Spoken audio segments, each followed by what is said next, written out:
Olá, tudo bem? O Entrevista Record Atualidade de hoje exibe a segunda parte da entrevista histórica que o ex-presidente, hoje senador Fernando Collor de Mello, concedeu ao programa na semana passada. A primeira parte pode ser vista no portal R7. Collor fala do papel da Veja na quadrilha de Cachoeira. Acusa o procurador Roberto Gurgel de ter prevaricado ao sentar-se em cima do inquérito da Operação Vegas da Polícia Federal. Avalia o governo Lula, o governo Dilma e o governo Fernando Henrique. Ele, Collor, que abriu a economia brasileira, diz que não teria privatizado a Vale. Collor ainda conta como quer entrar para a história.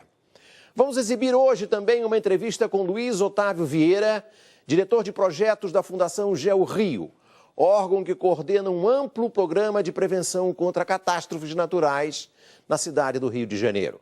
Luiz Otávio fala sobre os esforços que a cidade tem feito para evitar uma nova tragédia como aquela das chuvas de 2010.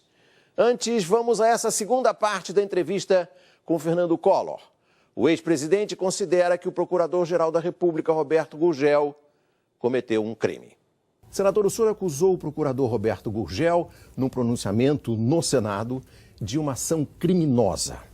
E o senhor fez isso depois que o próprio Roberto Gurgel enviou à CPMI, de que o senhor faz parte, um documento por escrito explicando a sua posição diante da Operação Las Vegas. Por que o senhor considera a ação dele criminosa? Está muito claro de que ele prevaricou, porque o procurador-geral, quando ele recebe da Justiça, como ele recebeu, da 11ª Vara da Justiça Federal de Goiânia. Então ele recebeu esse inquérito e foi enviado para ele porque nesse inquérito havia uma pessoa com prerrogativa de foro, no caso o senador Demóstenes. Então o que é que ele tinha que fazer obrigatoriamente? O que é que determina a lei? Ele deveria, em primeiro lugar, por entender que não havia qualquer tipo de provas, pedir o arquivamento. Ou, vendo que havia realmente uma pessoa com prerrogativa de foro, pedir ao Supremo Tribunal Federal que autorizasse a quebra dos sigilos telefônico e outros, desde com prerrogativa de foro. Beneficiado pelo foro especial. Pelo foro especial. Em terceiro lugar, a falta de maiores informações, devolver o inquérito ao juiz, solicitando... Lá de Goiás. Lá de Goiás, de Anápolis especificamente, solicitando quais informações ele precisava obter e ter para formar juízo sobre aquela questão. Claro. E ele não tomou nenhuma atitude. Nenhuma dessas três. Nenhuma dessas atitudes. Ele simplesmente, ele recebeu em 2009... E 2 anos e 8 meses depois é que ele ofereceu a denúncia ao Supremo Tribunal Federal, quando já havia uma outra ação em curso, que era a Operação Monte Carlo, que não tem nenhuma vinculação de origem com a Operação Vegas. A Operação Monte Carlo, ela surgiu em função do juiz da Polícia Federal, que estava fazendo essa operação, ter detectado, por uma interceptação telefônica, uma conversa de um policial rodoviário federal com uma pessoa que estava sendo alvo dessa investigação. E aí, em função disso, foi enviado para o juiz da 11ª Vara também, que aí esse juiz, né, mandou prosseguir as investigações.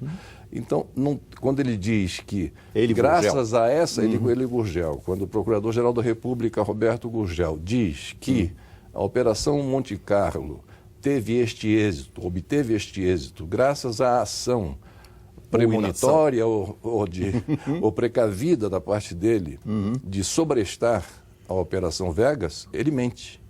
Ele mente. Então, por isso, eu não tenho nenhuma dúvida de afirmar, com todas as letras, alto e bom som. No mínimo, ele cometeu uma improbidade administrativa e podendo alcançar até o crime de prevaricação. Collor fala do papel da Veja no crime organizado liderado por Carlinhos Cachoeira. Segundo Collor, o chefe da Veja em Brasília, Policarpo Júnior, e seu patrão, o dono da revista Veja, Robert Tivita, sabiam perfeitamente que cooperavam com uma organização criminosa. Acompanhe. O senhor também defende que o dono da Editora Abril, o dono da revista Veja, o senhor Robert Tivita, que aqui no Brasil passou a se chamar Roberto Tivita, que o senhor Robert Tivita deponha na CPMI. Por quê? Assim, porque ele é o vamos dizer assim, o diretor, editor. E é interessante, uma coisa que me chamou a atenção, porque com os problemas todos que a Abril vem passando, ele ficou apenas no Conselho de Administração. Sim. Mas numa matéria recente que esta revista publicou, em que ele fala alguma coisa, e tem uma foto, e diz o editor deste semanário e presidente do Conselho de Administração. Então, eu fico ainda mais pesaroso pelo fato da revista ter alguém que se deu o codinome de editor, sendo analfabeto, como ele é, o seu Roberto Tivita, né? E, além disso, ele é uma pessoa que vamos dizer, é o que fica por trás, incentivando os seus repórteres a agirem de forma indevida, que sequer tangencia a ética política, a ética jornalística. Então, tudo o que os seus repórteres fazem, eles o fazem com o apoio e o incentivo do senhor Roberto Tivita. Porque, na realidade, eu cheguei a essa conclusão de que o verdadeiro editor da revista Veja é o seu departamento comercial. É o departamento comercial da Veja que edita as matérias. E essas matérias são editadas na medida em que elas possam carrear lucros, dividendos, ganhos pecuniários.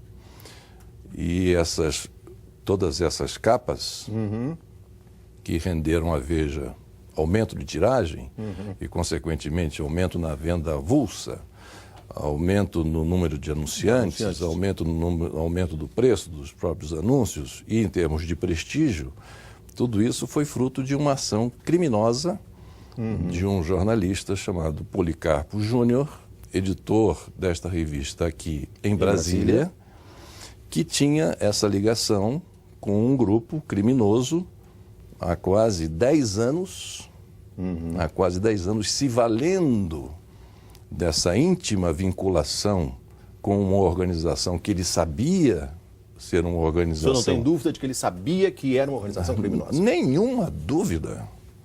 Nem eu, nem acredito que ninguém tenha dúvida de que ele sabia que era uma organização criminosa. Collor faz uma revisão histórica. Avalia o governo Lula, aquele que ele derrotou na eleição. Avalia Dilma Rousseff e Fernando Henrique. E diz como gostaria de entrar para a história. A questão da base parlamentar. A questão da base parlamentar. Foi aí que eu cometi, neste ponto que eu cometi o grande erro. Ou seja, achar que o poder legislativo, diante de um presidente eleito, como você disse, tal, não tinha nada mais a fazer a não ser dizer, muito bem, estamos aqui à sua disposição.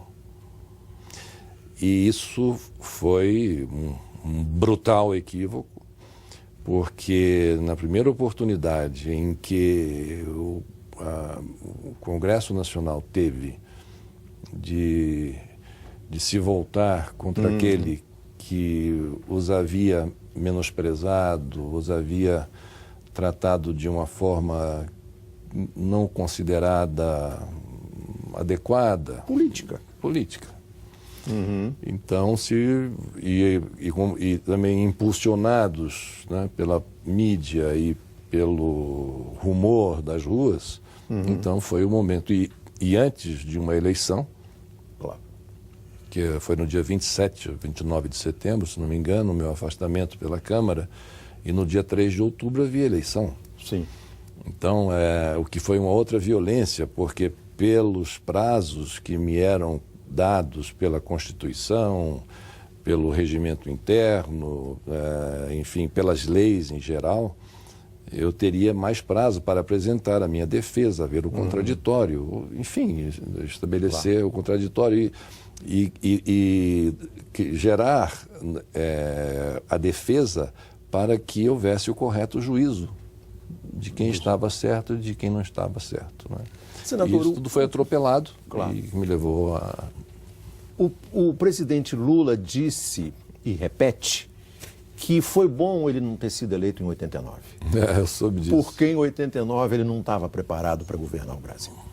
Eu pergunto, Fernando Collor de Mello, em 1989, com 40 anos e 7 meses, visto da perspectiva do senador Fernando Collor de Mello hoje, estava preparado para governar o Brasil? Tem duas facetas essa pergunta, que já me ocorreu em alguns momentos. A outra faceta da pergunta é a seguinte: será que o presidente eleito, Fernando Collor de Mello, aos 40 anos e 7 meses, se não tivesse 40 anos e 7 meses, tivesse a idade de hoje, será que ele faria as mudanças no Brasil que ele fez? Será que teria a mesma vontade, a mesma disposição, o mesmo voluntarismo, que era necessário, uma dose de voluntarismo naquele momento, para fazer as mudanças que foram feitas? Eu fico assim em dúvida, porque... O senhor não faria hoje com 60 anos? O senhor acredita naquelas mesmas ideias? Sem dúvida, e continuo acreditando. O senhor acha que o Fernando Henrique foi um bom seguidor do seu credo doutrinário? Foi. Porque uma das coisas que eu fico feliz é que a agenda inaugurada em 1989, que é o programa da abertura econômica. O programa da reconstrução nacional. Tudo que está hoje, né, dentro do programa da reconstrução nacional, a agenda essa inaugurada por mim, eleito presidente, essa agenda foi seguida por todos os presidentes que me sucederam. Com mudanças seguramente de estilo. Mas a base, os fundamentos filosóficos, todos continuam e continuam até hoje. Aí estão. O senhor defenderia a privatização da mesma maneira, mesmo depois do que se leu no livro A Privataria Tucano? Não. O senhor faria a privatização de outra maneira? Eu digo o seguinte, brincando às vezes, né? Eu digo assim, olha, eu gosto muito do Fernando Henrique, como gosto muito do ex-presidente Lula e gosto muito do Fernando Henrique também, gosto muito do presidente Sarney, e hoje temos, enfim, uma relação extremamente positiva do ponto de vista das instituições, né, como foi visto na solenidade da Comissão da Verdade. Na solenidade da Comissão da Verdade, tudo isso. Mas eu costumo brincar, porque o Fernando Henrique, ele era muito contra o programa de governo nosso. Quando nós lançamos, nós não conseguimos fazer o acordo com o PSDB. O senhor queria ele para ser o ministro, né? Ministro das Relações Exteriores. Seria ele o Fernando Covas que não deixou. O Covas que não deixou. E o eventual ministro da Fazenda, que não seria ministro da Economia, seria um outro indicado pelo PSDB também. Enfim. Mas o fato é que o Fernando Henrique fez um discurso muito crítico ao programa de governo. Porque naquela época ele era esquerdista. Mas aí que eu brinco com ele, eu digo assim que o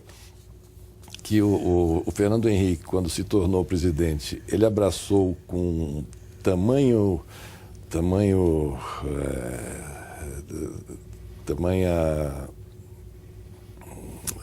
força, entusiasmo, não, mais do que isso mas com tamanha força o projeto liberal, né, que que fez o doutor Roberto Campos, de Deus o tenha, ficar ruborizado no túmulo. Né?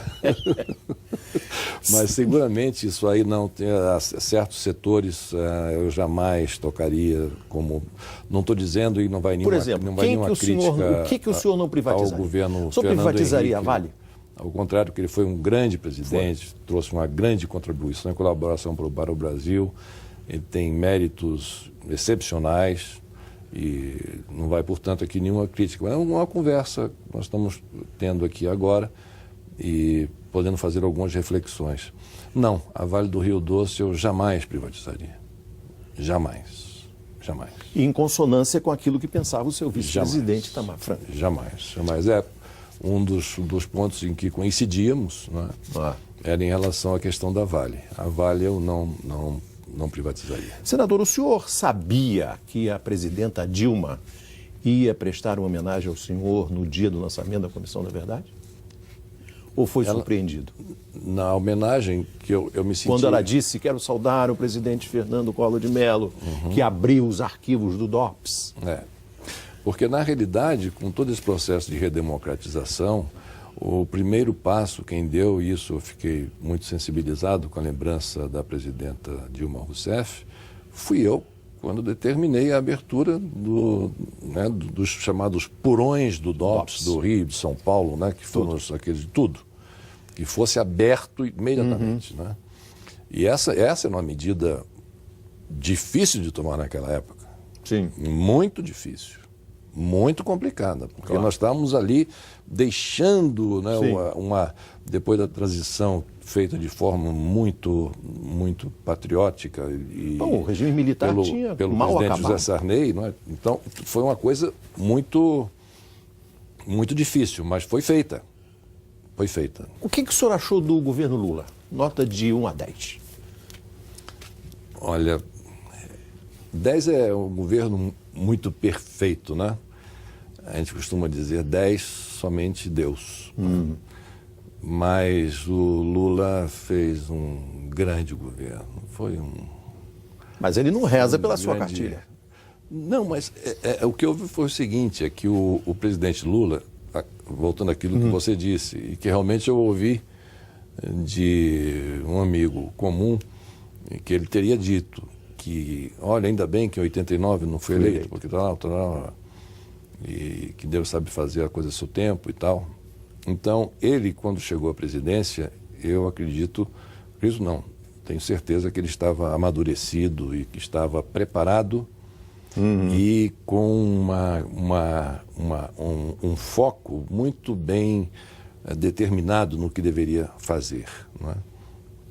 Ele tomou medidas que no primeiro momento, quando ela era anunciada, eu dizia assim, meu Deus do céu, será que isso vai dar certo? Peraí, deixa eu ver, tal, pensava e dizia, não, acho que a chance disso dar certo é muito pouca, é muito pequena. E a coisa dava certo. Porque o presidente Lula, ele tem algo fortíssimo, que é uma intuição poderosa. Política. Muito, muito forte. Ele capta as coisas no ar com uma precisão e com uma rapidez enorme. E foi um grande presidente. Então eu daria a ele, enfim... Não precisa dar nota, não sei o que complicar. Tá bom. Tá muito bem, obrigado. Senhor é da base da presidenta Dilma. PTB. Sim. O senhor votará nela? Sim. Sim, embora esteja muito cedo. Última pergunta ao presidente Fernando Collor de Mello. Como que o senhor gostará que seja o verbete da história do Brasil sobre o presidente Fernando Collor de Mello? Bom, em primeiro lugar, um idealista que luta pelos seus ideais, que não deixa que ninguém lhe ponha uma canga, que não aceita. O velho Collor de volta. Não, mas não é... O velho Collor está aqui. O velho Collor está aqui. Olha o jovem Collor de volta. Uma pessoa idealista, uma pessoa que sempre lutou para fazer o melhor com reta intenção, com a vontade de fazer as coisas acontecerem rapidamente do dia para a noite, próprio do idealista, né, de achar que pode, né, aquela busca da utopia, né, que afinal se transformou numa distopia, mas enfim, um idealista que teve a coragem de mudar o Brasil e que sai dessa vida sem levar no seu coração nenhum tipo de rancor, nenhum tipo de vindita, que sempre trabalhou em torno daquilo que ele acredita. Ou seja, para voltarmos às nossas primeiras perguntas, o senhor não quer fazer ajuste de contas? Não.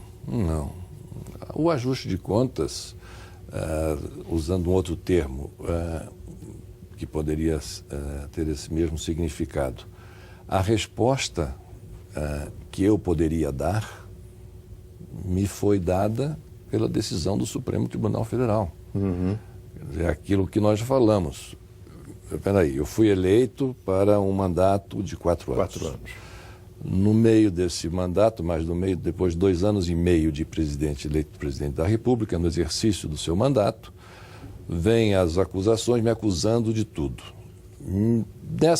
Em função dessas acusações, olha, você está sendo acusado disso, então você vai sair da presidência. Me retiraram da presidência da República. Aí me investigaram durante 2 anos, e ao final desses 2 anos, a mais alta Corte de Justiça disse: este homem é inocente das acusações que fizeram contra ele. E aí eu pergunto novamente, e o resto do meu mandato? Como é que fica? Quem que vai me devolver? Então, isso para mim já está resolvido pela resposta que foi dada pelo Supremo Tribunal Federal. Pela resposta que me foi dada pelo eleitorado alagoano, me elegendo senador da República, que foi uma honra que Alagoas me concedeu, e eu agradeço muito mais uma vez a cada um dos alagoanos que depositaram e depositam esta confiança no meu nome. Enfim, e estando na casa, não é, que transformada em tribunal político, não aceitou a minha renúncia e disse: não, ele não vai renunciar não, vamos julgá-lo e, enfim, e retirá-lo da política pelo prazo de 8 anos. Agora vamos conhecer outra história do quadro Eu Cheguei Lá. Hoje nós vamos conhecer a história da jornalista Fernanda Oliveira. A Fernanda chegou lá. Em 2003, nasceu o filho Gabriel. Fernanda não teve condições de conciliar a carreira com as responsabilidades de mãe, mas ela não conseguia ficar sem trabalhar. Em 2008, veio a grande ideia: cozinhar e entregar refeições nas redondezas do seu bairro do Morumbi, na zona sul de São Paulo. Assim surgiu a Monte Seu Prato Delivery. Em apenas 6 meses, os pedidos eram tantos que eles tiveram que sair de casa e alugar um espaço maior. A clientela vai de empresas e bancos da região até o Palácio dos Bandeirantes, sede do governo de São Paulo. Uma grande responsabilidade que exigiu um acompanhamento dos profissionais do Sebrae. E o Sebrae foi, assim, para mim, um divisor de águas. Eu tive a oportunidade agora, recentemente, de participar do programa de alimento seguro, que foi bacanérrimo, porque eles te dão toda a parte teórica da manipulação correta com os alimentos, de você fazer o monitoramento diário dos seus refrigeradores, para você manter, saber se você pode deixar a comida lá 3 dias, o tempo que o fabricante diz para você que a comida vai ter validade. Então, assim, tem um controle rigoroso e, assim, você conseguir implantar isso dentro da sua cozinha, então te dá essa segurança também de você conseguir saber que você está no caminho certo. O cardápio é variadíssimo e, como o próprio nome diz, quem monta é o cliente. Ele tem 6 opções de grelhados e 12 acompanhamentos para agradar todos os gostos. Em média, a Monte Seu Prato Delivery entrega cerca de 60 refeições por dia. Em dias frios ou chuvosos, esse número tende a aumentar. E Fernanda continua com projetos para crescer. A intenção da gente é ampliar o atendimento para empresas, então são pratos fechados para várias empresas. Isso é uma ideia, né, de ampliar. A gente já faz isso, a gente atende empresas, mas ter mais empresas consumindo o nosso produto de forma fixa e diária. Isso é um passo que a gente quer dar para o nosso crescimento. No segundo bloco, eu converso com Luiz Otávio Vieira, engenheiro da GeoRio, sobre o trabalho de evitar tragédias como as da chuva de 2010 nas encostas dos morros do Rio. É daqui a pouco. O Entrevista Record Atualidade volta já já.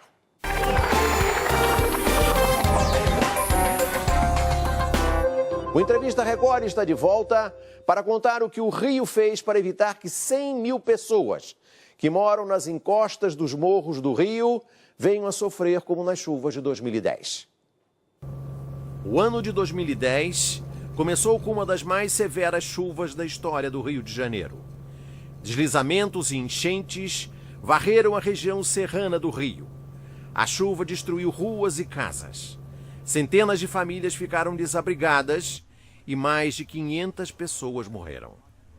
5 de abril do mesmo ano, 2010. A chuva voltou a cair na cidade do Rio. Foi a pior em 44 anos. Parte da zona norte e oeste da cidade foi destruída. Niterói, na região metropolitana, também sofreu com o caos do temporal. Ali, o Morro do Bumba desabou. O deslizamento de morros e encostas matou 189 pessoas. A partir do governo federal, houve um esforço nacional para reconstruir cidades. A Prefeitura do Rio criou um órgão para evitar a repetição da tragédia. Com o uso de alta tecnologia e investimento na formação de agentes comunitários, a Prefeitura instalou um centro de informações. Ele monitora toda a cidade 24 horas por dia. O sistema conta com radar meteorológico próprio e prevê um temporal com 48 horas de antecedência. Esse centro de inteligência possui um gabinete de decisões de emergência, interligado ao prefeito e ao governador do estado. Eles podem acompanhar em tempo real o que acontece nas áreas de risco. A sala de controle é a maior da América Latina. Foi ali que eu encontrei o engenheiro Luiz Otávio, um dos responsáveis por esse esforço para associar a tecnologia de ponta à tarefa de salvar vidas. Quer dizer que, então, aqui você tem todos os departamentos da Prefeitura representados aqui. Não só da Prefeitura, mas como também órgãos da Secretaria do Estado, alguns órgãos da União também aqui representados. E esse centro ele opera o dia a dia da cidade, você vê aí. Tudo aqui. As câmaras de trânsito, tudo operado daqui. E numa situação de crise, existe no terceiro andar uma sala de crise, videoconferência, que se o prefeito não puder estar presente, ele toma as ações da própria casa dele, de onde ele estiver, através dessa videoconferência. E como estão todos os órgãos aqui concentrados, fica fácil de tomar as ações e tomar as decisões, né, em relação àquele evento que aconteceu, qualquer crise. Entendi. Né?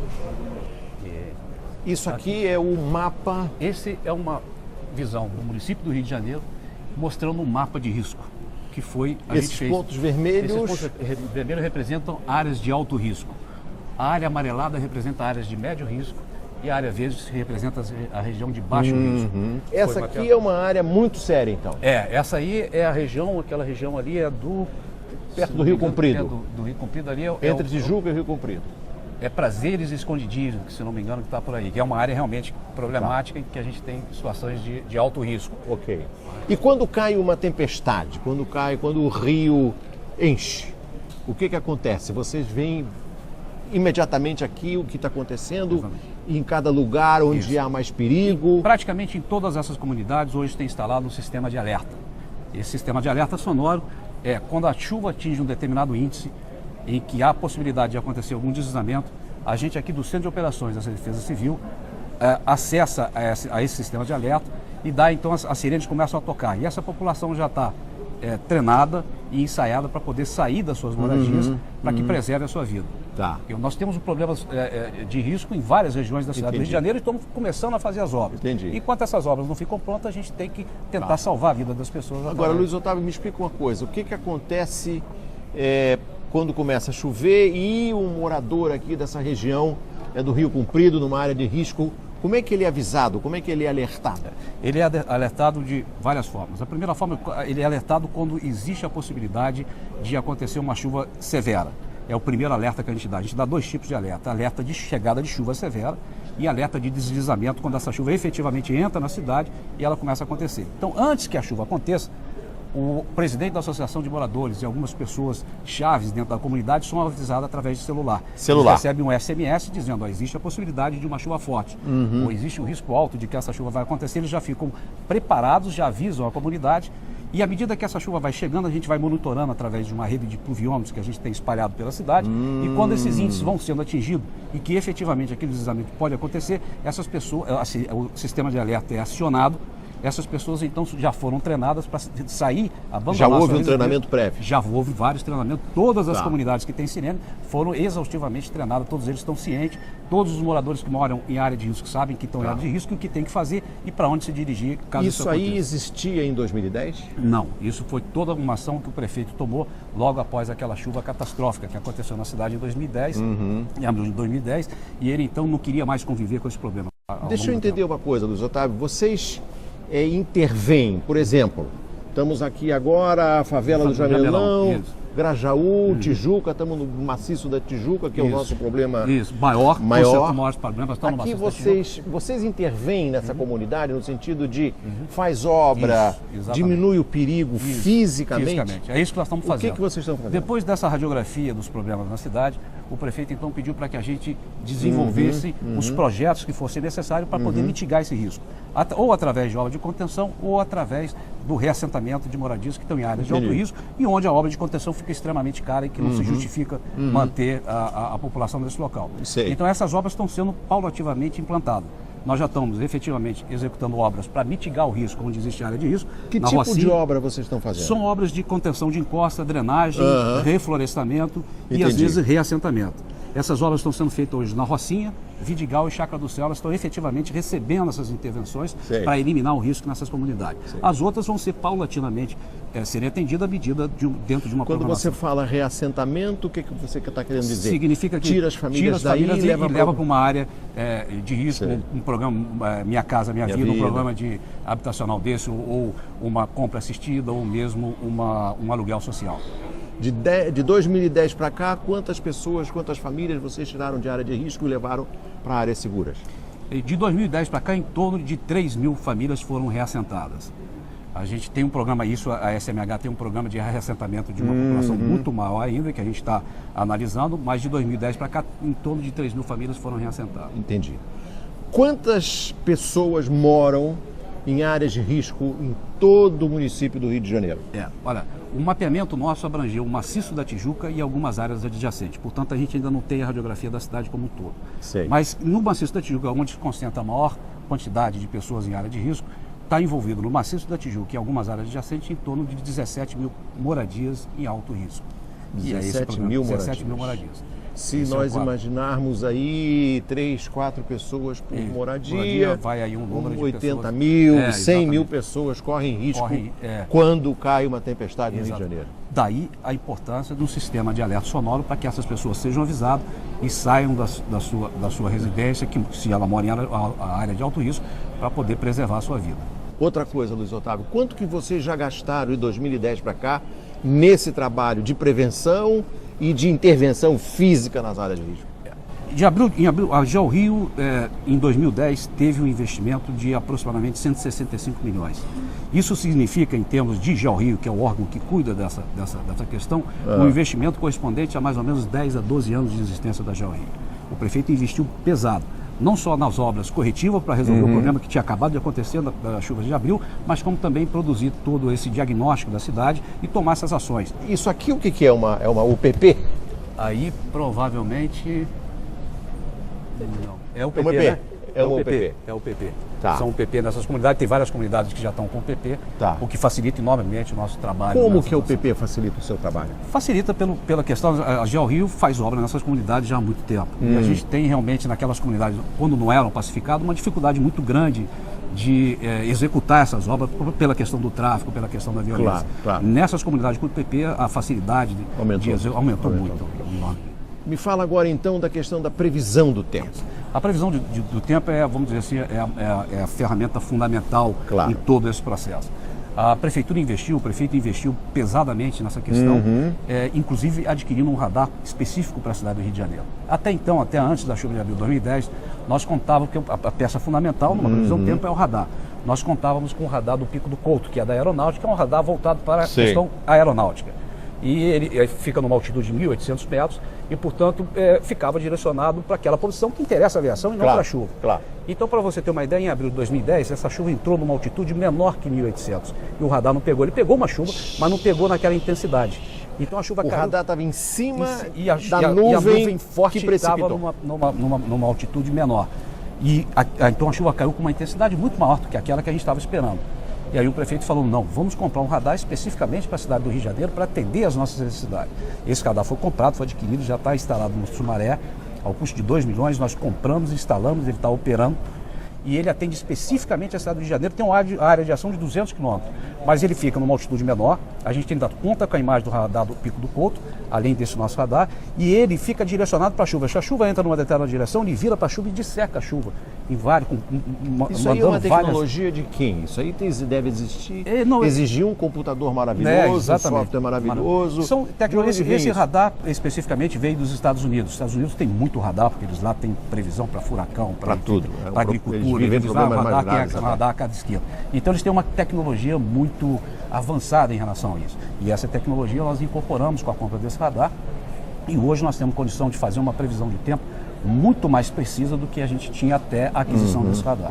O que a Prefeitura do Rio já fez em termos de distribuição de tecnologia de prevenção de acidente em área de risco para outras cidades do estado do Rio, para outras cidades fora do estado do Rio? Paulo, por exemplo, nós temos aqui o problema da região serrana. Isso, exatamente. Petrópolis, Teresópolis, Friburgo, que em 2010 sofreram também muito. Uma situação catastrófica. A Prefeitura do Rio de Janeiro, ela virou, com todas essas ações tomadas, ela virou uma referência nacional na questão do gerenciamento de risco.